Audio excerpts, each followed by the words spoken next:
ओम वक्रतुंडाय नमः। गुरुचरणकमलेभ्यो नमः। वास्तुपुरुषाय नमः। विश्वकर्मणे नमः। वास्तु और ज्योतिष के इस प्रोग्राम में आज सभी दर्शकों को मेरा प्रणाम।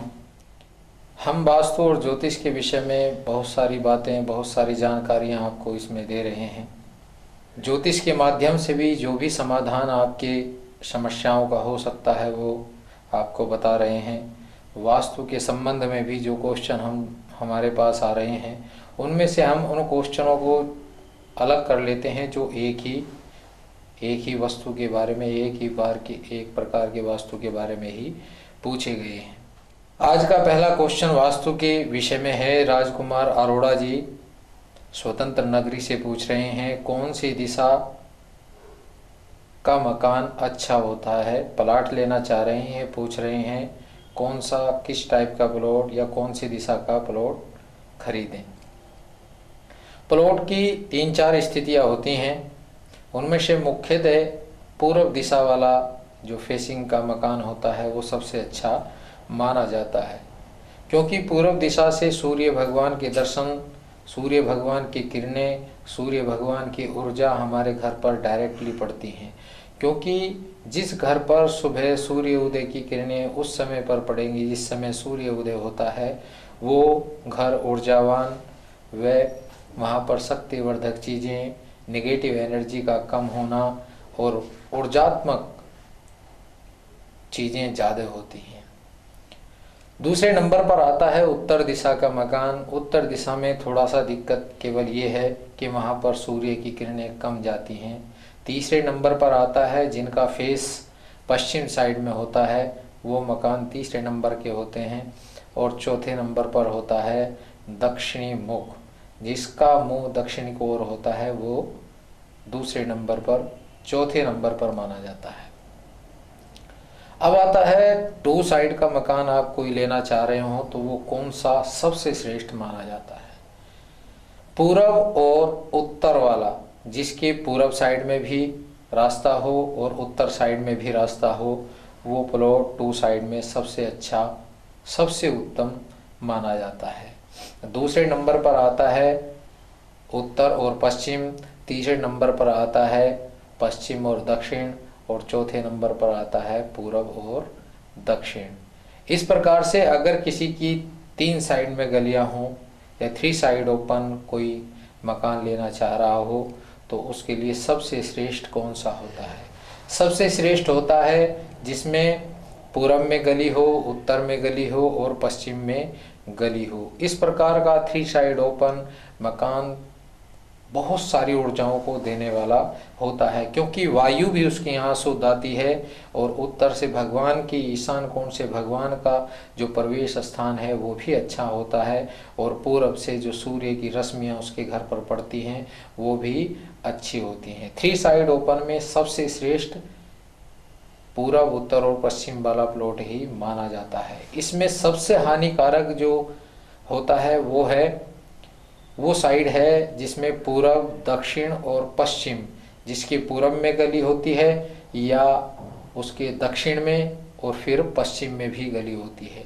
इस प्रकार का मकान या इस प्रकार का प्लॉट को नकारना चाहिए, उसको नहीं लेना चाहिए, क्योंकि एक्सपीरियंस ये कहता है और हमारी जो वास्तुशास्त्र ये कहता है, इस प्रकार के मकान के अंदर कोई ना कोई व्यक्ति दिमाग से परेशान रहेगा या उसके सिर पर चोट अधिक लगेंगी, क्योंकि नैऋत्य कोण का खुला होना, पश्चिम का खुला होना, दक्षिण का खुला होना बहुत ज़्यादा हानिकारक माना जाता है। जिसके पास भी ऐसा प्लॉट है, अगर वो उसको बेच नहीं सकता या उसके ऊपर उसने मकान बना लिया है तो उस साइड में बड़े बड़े पेड़ों का, जिसमें अशोक के पेड़ जो हैं वो अधिक लगाएं, विषम संख्याओं में लगाएं, ताकि जाते हुए सूर्य की किरणें आपके घर के अंदर डायरेक्टली प्रवेश ना करें। इस प्रकार का मकान लेने से नुकसान होने के चांसेस ज़्यादा रहते हैं, मगर पूरब, उत्तर और पश्चिम 3 साइड ओपन वाले मकान में सबसे अच्छा प्लॉट और अच्छा मकान माना जाता है।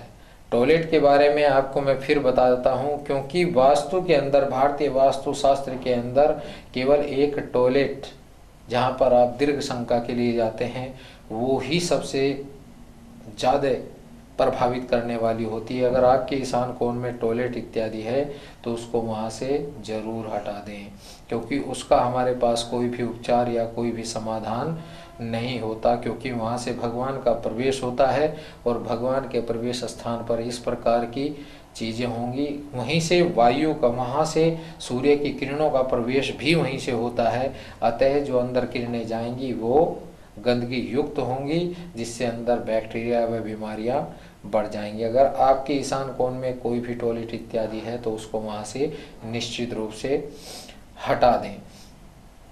प्रत्येक दिन मैं आपको एक टिप्स वास्तु या ज्योतिष के बारे में दे रहा हूँ। जिसके घर में अधिक विघ्न रहते हों या आपस में बनती ना हो, एक दूसरे के विचार ना बनते हों, वो एक प्रयोग में पहले भी बता चुका हूँ, लेकिन आज फिर विशेष रूप से आपको बता रहा हूँ।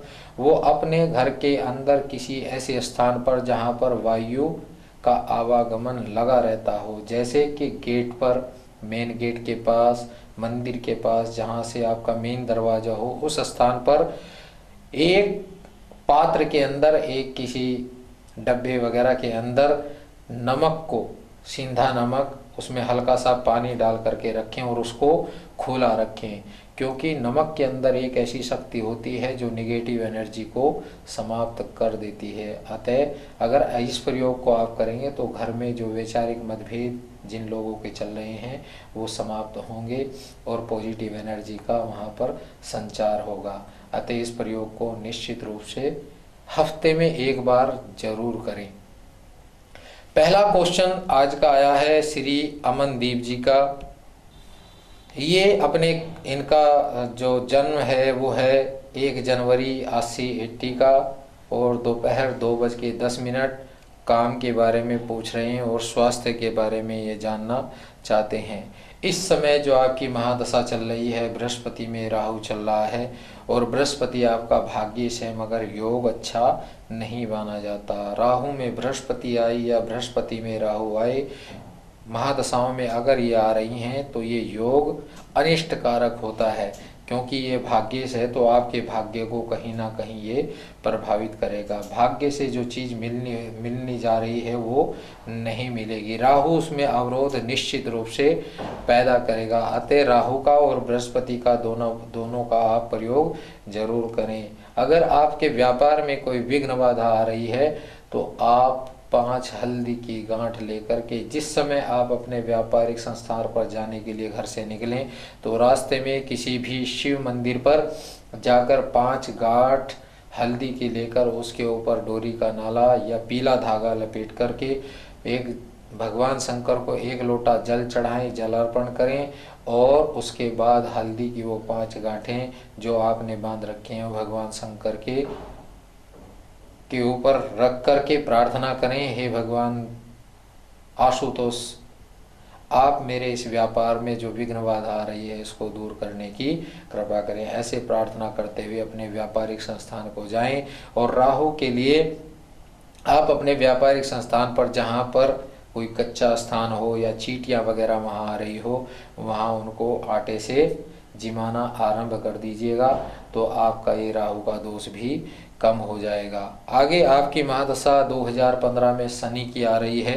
कोई फैक्ट्री इत्यादि लोहे से रिलेटेड आप कार्य करने जा रहे हैं, नया व्यापार आपका निश्चित रूप से जुड़ेगा, क्योंकि शनि आपका कर्मेश भी है और लाभेश भी है और बहुत अच्छे स्थान पर बैठा हुआ है। शुक्र वहां पर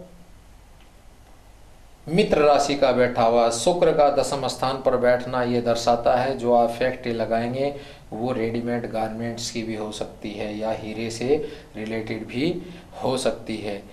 2015 में आपका एक नया व्यापार जुड़ेगा। और स्वास्थ्य के बारे में जो आपका 6ठा स्थान जिसको रोग स्थान कहते हैं उसका स्वामी बुध है और वो 9वें भाव में गया हुआ है। बुध से संबंधित आप दान करें। दान में आप हरी चीज़ों का दान, घास उसमें दान कर सकते हैं, इलायची कर सकते हैं, हरा कपड़ा, हरे रंग का, ग्रीन कलर का कपड़ा आप उसको दान कर सकते हैं। बुधवार का इसका दिन होता है, जो भी दान है वो बुधवार को करें। दान में इसका दान हिजड़े इत्यादि को दिया जाता है। अतः आप ये प्रयोग करेंगे तो आपका काम भी और स्वास्थ्य भी ठीक हो जाएगा। अगला क्वेश्चन आया है छवि बंसल जी का। शनि की महादशा में शुक्र का अंतर चल रहा है। इनकी डेट ऑफ बर्थ है 20 अगस्त 87 शाम को 5:11। विवाह और स्वास्थ्य के बारे में पूछना चाहती हैं। शनि की महादशा में शुक्र का अंतर चल रहा है और शुक्र आपका नवमांश में अच्छा बैठा है। शनि की महादशा चल रही है, थोड़ा सा विलंब होता है। शनि के लिए आप 8 मुट्ठी उड़द लेकर के उसके ऊपर हल्का सा तेल लगा करके काले कपड़े में बांध करके शनिवार वाले को दान देना आरंभ करें। ये प्रयोग आपको 8 शनिवार तक लगातार करना है। इससे आपके विवाह के योग बन जाएंगे। दूसरा आपका क्वेश्चन था कि स्वास्थ्य के बारे में। स्वास्थ्य के बारे में आप बिल्कुल सचेत रहिएगा, क्योंकि आपके अष्टम स्थान पर 4 ग्रह बैठे हुए हैं। उनमें से आपका जो चतुर्थ स्थान का स्वामी है मंगल, वो भी वहीं पर विराजमान है। सूर्य, शुक्र और बुध का भी वहाँ पर उनके साथ बैठा होना अच्छा नहीं माना जाता। अतः आप अगर आपको जरा सा भी कोई परेशानी नजर आए तो डॉक्टर को निश्चित रूप से दिखाइएगा। मंगल के लिए आप प्रयोग जरूर कर सकते हैं। लाल रंग की चीज़ें भगवान शंकर को अर्पण करें। लाल टमाटर हो सकता है, उसमें लाल कपड़ा हो सकता है, या मंगलवार का व्रत रखें और मंगलवार को भगवान हनुमान जी की सेवा करें या उनका प्रसाद लगा करके भोग अर्पण करके ही अन्न ग्रहण करें। इस प्रकार का प्रयोग करने से आपके स्वास्थ्य में भी लाभ होगा। अगला क्वेश्चन आया है श्री दीनदयाल जी का। इनकी डेट ऑफ बर्थ है 18/2/66 6:05। व्यापार और गृहस्थी के बारे में पूछना चाह रहे हैं। व्यापार, बृहस्पति की महादशा में चंद्रमा का अंतर आपका चल रहा है। चंद्रमा आपका लगन में बैठा है, मगर शनि की राशि में बैठा है। मगर राशि में बैठा हुआ चंद्रमा है और बृहस्पति की आपकी महादशा चल रही है। चांडाल योग आपकी कुंडली में बना हुआ है। राहु और बृहस्पति की युति हुई है। और जो बृहस्पति है आपका वयेश है, व्यय ज्यादा और आय कम के योग आपके बन रहे हैं। और व्यापार भी आपका रुक रुक कर चल रहा होगा। व्यापार के लिए आप किसी वृद्ध, जो आपके जहाँ पर आप काम कर रहे हैं वहाँ पर जो भी कर्मचारी वृद्ध हो, आप उसको पीले रंग की वस्तुएं दान कीजिएगा। पीला उनका वस्त्र बनाइएगा, या फिर आप 5 या 7, 9, 11 लड्डू लेकर के उसको व्यापार जहाँ पर आपका ऑफिस है उस जगह रख करके बुधवार के दिन रखना है और बृहस्पतिवार को उसे उस व्यापार जो आपका संस्थान है वहाँ से घुमा करके चलते पानी में प्रवाहित कीजिएगा और प्रार्थना कीजिएगा व्यापार में जो अवरोध पैदा हो रहे हैं वो दूर हो जाएं। ऐसा करने से आपके व्यापारिक अवरोध दूर हो जाएंगे और व्यापार आपका ठीक हो जाएगा। दूसरा क्वेश्चन है कि गृहस्थी के बारे में पूछ रहे हैं। चंद्रमा का लगन में बैठा होना चंचलता पैदा करने का कारक माना जाता है। अतः जिस जगह पर आप सोते हैं या आपके घर में कोई जहाँ पर जल का स्थान है वो देख लेना। अगर वो ईशान कोण में नहीं है, ईशान कोण के अलावा किसी और जगह पर है, तो उसे ईशान कोण में लेकर के वहाँ पर बोरिंग इत्यादि कराइएगा। और जहाँ पर आप सोते हैं वहाँ पर एक लोटा जल सोते समय अपने सिराने जरूर रखिएगा। उसमें 4 या 5 पत्ती केसर की डाल करके छोड़ दीजिएगा। रात्रि में खुला रखें उसको और सुबह ही उसे पेड़ पौधों में डाल दें। इससे आपके जो मन की चंचलता है वो दूर होगी और आपकी धर्मपत्नी के साथ भी संबंध ठीक रहेंगे। अगला क्वेश्चन आया है श्री वैभव जी का। 31/5/76 का इनका जन्म है। 6:50 सुबह का। मन में भटकाव है, इसके लिए मैं क्या करूं? मन में तो भटकाव होगा ही। मैंने आपको बताया था कि चंद्रमा मन का स्वामी है, जल तत्व है, जल से संबंधित है। क्योंकि वेद कहता है चंद्रमा मनसो जातः चक्षुः सूर्यो अजायते। चंद्रमा मन का और नेत्रों का होता है सूर्य। तो अतः चंद्रमा मन का है और आपके लगन स्थान पर ही चंद्रमा विराजमान है। चंचलता तो आपकी बनी रहेगी और इस चंचलता को कम करने के लिए आप सुबह उठ करके नहा धो करके जब भगवान की पूजा करें तो ओम की नाद आप जरूर करें। ओम का या ओम के द्वारा आप प्राणायाम जरूर करें। ओम की गुंजाहट इस प्रकार से हो कि वो दिमाग पर टकराए, क्योंकि ओम साधारण रूप से नहीं बोलना चाहिए, उसको गुंजाहट के रूप में बोलना चाहिए, जिस प्रकार से मैं बोल रहा हूँ यहाँ पर ओम।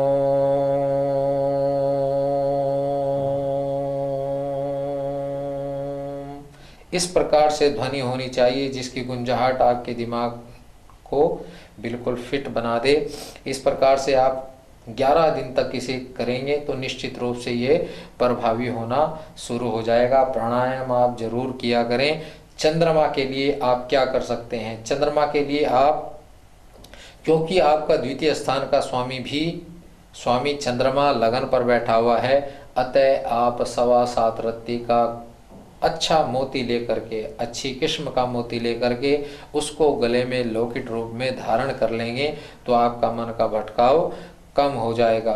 अगला क्वेश्चन आया है श्री नमन शर्मा जी का, 19/2/98, 11:25 पढ़ाई और आगे जीवन में इनका भविष्य कैसा रहेगा। नमन शर्मा जी इस बारे में पूछ रहे हैं।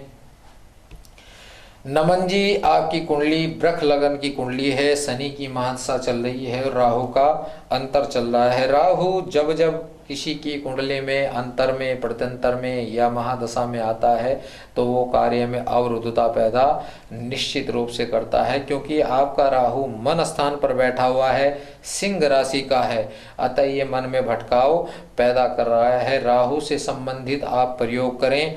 रहा आपकी पढ़ाई का, पढ़ाई आप उच्च स्तरीय पढ़ाई करेंगे, डॉक्टरी या इंजीनियरिंग की पढ़ाई आपके भाग्य में लिखी हुई है, क्योंकि शनि की महादशा भी चल रही है और शनि आपका एकादश स्थान पर बैठा हुआ है, अतः आप इसी प्रकार का कोई काम या इसी प्रकार की कोई पढ़ाई करेंगे। लेकिन राहु का प्रयोग जरूर कर लें। आपके आसपास अगर कोई मंदिर है और उसके आगे भिखारी इत्यादि बैठते हैं तो उन्हें सुबह के समय बुधवार और शनिवार विशेष रूप से शनिवार और बुधवार को सुबह के समय उनको चाय और चने आप अर्पण करेंगे या उनको खिलाएंगे तो आपका राहु का ये जो प्रभाव है ये कम हो जाएगा और पढ़ाई में भी मन लगेगा और ये भटकाव भी आपका दूर हो जाएगा। शनि आपका बड़ा अच्छा बैठा हुआ है, लिखा है कि अगर एकादश स्थान पे कोई क्रूर ग्रह आ जाता है तो वो अपना प्रभाव कम दिखाता है, यानी कि उसके नेगेटिव इफेक्ट कम आते हैं।